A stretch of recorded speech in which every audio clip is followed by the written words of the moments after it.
Hello, everyone, and welcome to ME-Arcone podcast. This podcast is a podcast dedicated to conversations on alternative dispute resolution and its growing relevance in today's legal, commercial, and social landscapes. I'm delighted to have you all with us today on today's episode. I'll give a brief introduction of the podcast before introducing myself and today's speaker. ME-Arcone is a podcast initiative of the Institute for Alternative Dispute Resolution, New Delhi, created to promote peaceful, efficient, and collaborative approaches to resolving disputes. As judicial systems across the world face increasing pressure, the podcast highlights how ADR mechanisms, including mediation, arbitration, negotiation, and conciliation, offer a practical, people-centered alternative to litigation. These approaches help save time and cost, preserve relationships, and encourage meaningful dialogue. Through conversational interviews led by interns, ME-Arcone brings together judges, practitioners, and ADR professionals to share lived experiences and practical insights. The podcast forms part of INADR's broader mission to build awareness, strengthen capacity, and promote ADR as a first choice mechanism for justice delivery, both locally and globally. This season's focus will introduce a fresh and intentional focus on Indo-African perspectives on alternative dispute resolution.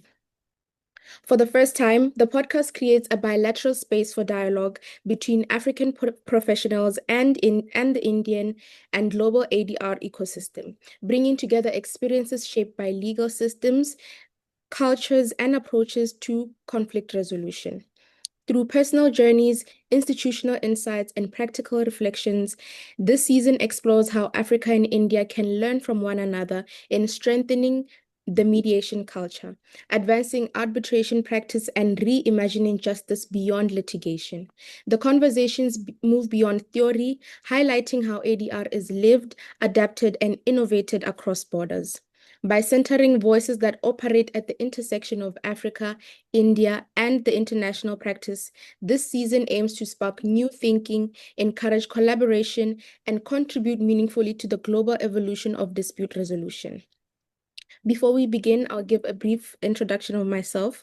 My name is Katlego Bridget Tlhokwani. I'm a fifth-year law student currently studying in GD Goenka University, and I am a legal intern here at the Institute for Dispute Resolution. It is a pleasure to be your host for today's episode. Now I'll give an introduction of our esteemed guest. Today, we are joined by someone who brings together the worlds of legal practice, academia, and alternative dispute resolution with a rare depth and clarity.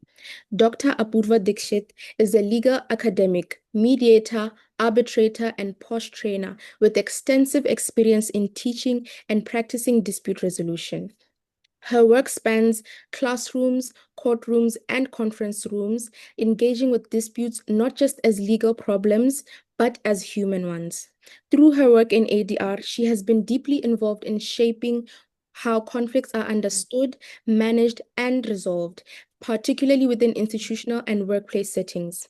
In this episode, we explore her journey into ADR, her perspective on its evolving role in India, and the skills, values, and leadership that meaningful dispute resolution demands today. Dr. Dixit, it is a pleasure to have you here today with us, ma'am. Thank you so much, Katie, for the wonderful introduction as well as the kind word. I'm looking forward to the interaction today. Thank you, ma'am. We may begin now. So, ma'am, from my research, I realized that your career spans across legal practice, teaching, and extensive work in ADR. What initially drew you to dispute resolution as a field, and how has your understanding of its role evolved over the course of your journey? Thank you, Katie, for the question. So, my entry into dispute resolution was not ideological, it was experimental, rather, experiential also. In litigation practice, I witnessed something unsettling. The legal system was structured around determination, not resolution.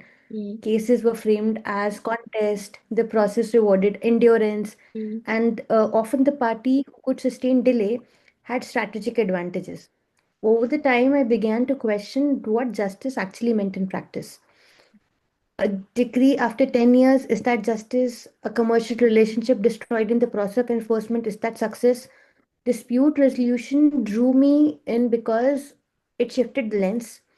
It asked a different question, not who is right, but what outcome restores the equilibrium. Mm, Initially, I viewed ADR as a corrective, a faster, more efficient alternative to the court congestion.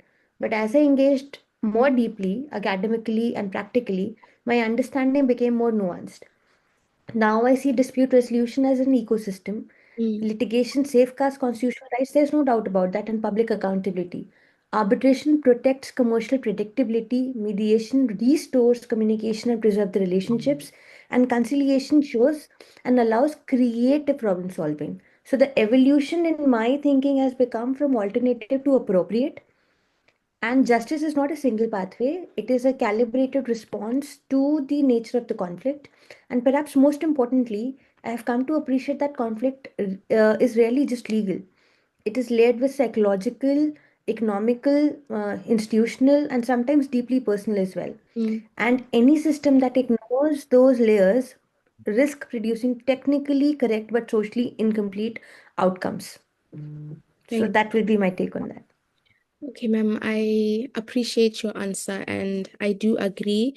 Disputes are not always legal. So, alternative dispute resolution helps us get into the depths of where the problem comes and how we can actually solve it. And I agree with you on it not becoming just an alternative form, but an appropriate form of dispute resolution. And ma'am, you wear many hats, including academic, mediator, arbitrator, and post trainer. How do these roles inform each other when you approach dispute resolution in practice? So, Katie, these roles do not exist in silos. They constantly refine each other. Mm, As an academic, I engage with doctrine, legislative reforms, comparative models, and empirical questions as well about access to justice. Now, that analytical discipline prevents oversimplification. mm, It forces me to ask, is this process procedurally sound? Is it equitable? Does it even scale? And as a mediator, I'm reminded that conflict is rarely about what is written in the pleadings. mm, It is about power, perception, ego, fear, misunderstanding, and sometimes trauma as well. So, mm, mediation demands deep listening, and it requires neutrality, not just in law, but in the tone and body language as well. mm, And then, as an arbitrator, the responsibility is completely different. Arbitration requires procedural rigor, adherence to evidence, and structured reasoning. It demands clarity, discipline, and impartial adjudication within a private framework. And lastly, as a POS trainer and a member of internal committees and external committees, the context becomes even more sensitive. Here, the stakes are dignity, mm, reputation, and institutional integrity as well. So, the framework under the POSH Act 2013 places enormous responsibility on process of fairness. Now, the confidentiality, as we talked about, the trauma, awareness, neutrality are not abstract values, they are operational necessities. So each role mm, sharpens the different muscle. Academia strengthens the structural thinking, mm, mediation deepens the emotional intelligence, arbitration actually enforces a procedural precision, if I'll say, mm, and posh work reinforces my ethical responsibility. So, together, all of them create a balance. mm, Theory prevents practice from becoming casual, and practice prevents theory from becoming detached. And both are anchored in the ethical obligation that comes with managing the other person's vulnerabilities and interacting with them. mm. Ma'am, that's a beautiful ecosystem you've built of, you can pick from here and then ultimately it helps you in each role individually. Ma'am, is it often, oh, sorry, ma'am. You, 1 minute, ma'am. How do you see mediation and arbitration evolving in India, particularly within universities, corporations, and internal grievance mechanisms? Another good question, Katie. So, India is moving from experimentation to institutionalization now. The Okay. enactment of 2013 Mediation Act marks a structural shift. Mediation is no longer as an appendage to the litigation policy. It has statutory identity now. The matters that matters actually symbolically as well as operationally. Mm, Arbitration reform under the Arbitration Conciliation Act 1996, especially through the amendments, has pushed towards institutional arbitration, time-bound proceedings, and reduced judicial interference as well. mm, But here's the real shift I see in which is emerging in universities and corporations, that dispute prevention is gaining prominence. Internal grievance mechanisms are there and which are becoming formalized. mm, And training and accreditation are becoming more central, and technology is being integrated into hearings as well as the documentation part. So universities are beginning to recognize that campus conflicts require structured mediation models, not because they have to be different structure models for different kind of disputes. So mm, now corporations are realizing that unresolved disputes impact productivity as well as the compliance and culture. However, legislation alone does not create trust. Institutions must demonstrate neutrality, appointment process must be transparent, mm, internal committees must avoid perception of bias, and the future of ADR in India will depend less on the new statutes and more on the professional standards and the institutional credibility. So we are entering a phase where quality of process will determine the legitimacy, and that is why both, let it be institutions, let it be corporations, let it be universities, everybody will have to step up in their game to make this a good ecosystem as we just discussed. Okay, ma'am, that's beautiful. Um, I appreciate how you said India is moving from experimentation to institutionalization. Um, as a student coming from Botswana, I realized that that is the route in Botswana. The Botswana ADR ecosystem can take, and that we can learn from India in terms of um, being just an experimental form of dispute resolution, but becoming more institutionalized and becoming more trusted and improving the mechanisms of dispute resolution, including training of mediators and arbitrators and so forth.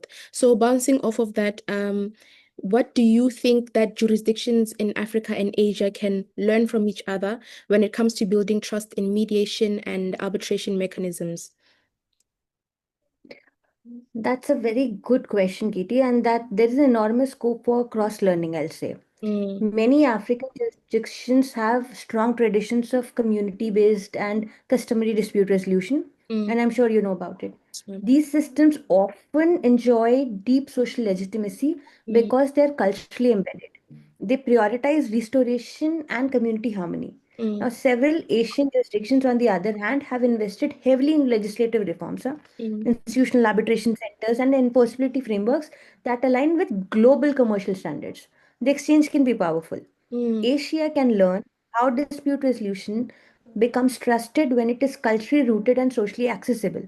And Africa can draw from these structured arbitration models that enhance international enforceability and investor confidence. Now, the common challenge across both regions is trust. Now, trust emerges when neutrals are trained and ethical. Appointment processes are actually transparent. Everybody knows how the process goes on. And awards and settlements are consistently enforced. Because if they lack consistency, the trust will not be able to frame or build. And institutions operate independently of the political influence. So dispute resolution mechanisms cannot be imported wholesale. They must be adapted to the social realities as well. mm, Now, ultimately, when we talk about building trust in the ADR is about coherence. Now, the legal framework, institutional design, as well as the professional training and enforcement mechanisms have to align with each other to make it work because they're somehow interrelated and interconnected. When they do, ADR does more than reducing backlog, it strengthens the rule of law by making justice accessible, responsive, and legitimate. I think that is how the cross learning can happen.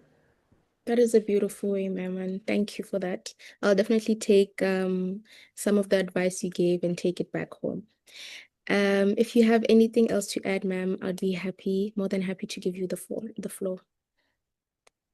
So I would want to just close it with it since we've asked all the right questions, Katie. Yes, ma'am. On a closing note, I'll just add that dispute resolution, if we per se talk about, at its core is about responsibility. And responsibility to design processes that are fair, responsibility to listen before deciding, responsibility to ensure that never replaces justice, and flexibility never replaces the integrity. As system evolves, see how many cases are diverted from courts. It will be whether people trust processes that revolve their that resolve their conflicts, mm, as well as if ADI can preserve the dignity, uphold accountability, and mm, strengthen institutional culture while delivering timely outcomes. Then it is not merely an alternative, it is an essential pillar of the mature justice systems. And on that note, I would also want to compliment you and Deepika ma'am for taking out time for this initiative, having a dialogue, because everything goes in vain if discussions do not happen. So, thank you so much for the invite and this opportunity and this initiative at all. So Thank you so much. appreciate the effort, really. Thank you Thank you for so your much. Ma'am, would you have any advice for young students and practitioners like myself on how we can dive deeper into the ADR ecosystems and improve our careers? The minute you start reading about it, I'll stay start early. Mm, Be curious, okay? Because being curious is the key. And sometimes while you're deciding your pathway and what you want to do, rule out the things which you don't want to do. mm, That gives you a clear roadmap that what is the thing which which you can do. mm, Even if we talk about ADR, it is just not one thing which is available there for mm, you to take up. Arbitration, there is mediation, there is conciliation, there is negotiation, and whatnot. mm, Finding your path is more important than being an unguided, let's just say, student. For that, you always need to have a clarity about what you want to do. And if mm, you're not able to figure that out, read about it. See, while I was doing my internships and my legal practice, I figured out that this is something which I'll not be able to do for a long run. And that is mm, how. So, step in there, do internships, understand more about what is mediation, read about it more, write research papers, have a deep understanding. And if you develop an interest in that field, go ahead with it. Build a community of your own, join those kind of networks and places which can make you connect and reach out to a lot of people who are from this particular field only. mm. If you engage yourself in a research paper writing and move it towards a conference, you're going to have a networking session wherein a lot of people from the same background would be under the same on the same table. Through that, you can learn few things, you can exchange your ideas, you can exchange your thoughts, and through that, you understand things more.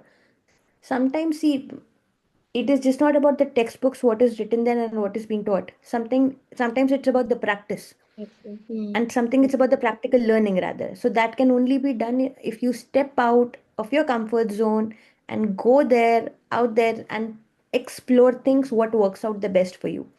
For mediation, there are trainings available for you. For arbitration as well, explore it, understand how it works, be a part of lot. There are a lot of ODR platforms. There are a lot of institutions which are right now promoting ADR at an expanded level so that you can be a part of it and learn more about it. But I'll always say that be curious, and that is the only way through which you can learn and explore more in the legal field.